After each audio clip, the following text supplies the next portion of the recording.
саморегулацијата е тука присутна цело време. Да.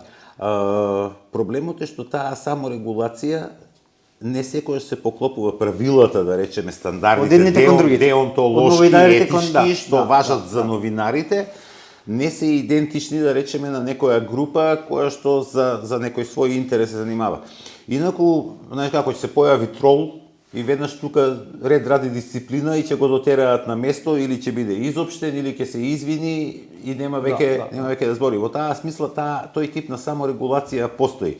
Дека таа не е ставена во некаков кодекс на однесување, не е ставена затоа што има различни групи кои што прифаќаат различни типови на изразување, некои дозволуваат послободен јазик, некои сметаат дека јазикот било каде и било кој што го користи треба да биде сувопарен и академски, и за тоа никој пат нема. Сега, слободата на изразување и слободата на говор ни припаѓаат на сите.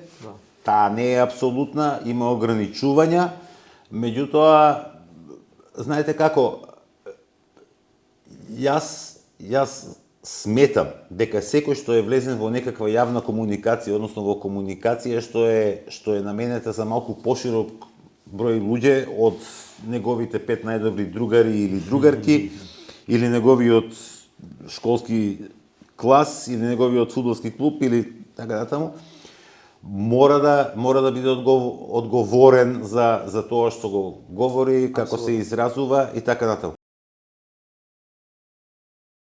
Во последно време премногу често се слуша и се гледа една тенденција кај секој некој што ќе се почувствува како претставник на некаква општествена групација и да почне да мисли дека тој има 23 години, ако има 23 години е млад, и ако е млад тој мора да биде, не знам, екологист, мора за одредено прашање да мисли вака, за ова друго прашање вака, мора да е за ова, а против она, и така натаму. И постои таа тенденција ние луѓето да ги групираме во такви идентитетски, да ги врамуваме во такви идентитетски групи, за кои што сметаме дека сите треба да размислуваат и да гледаат на исти начин.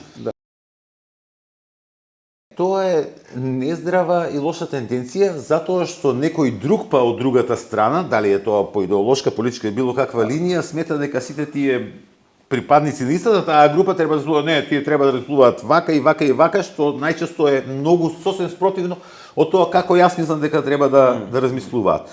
И сега, знаеш како, во теорија тоа е супер, демократијата од тоа живее и така натаму.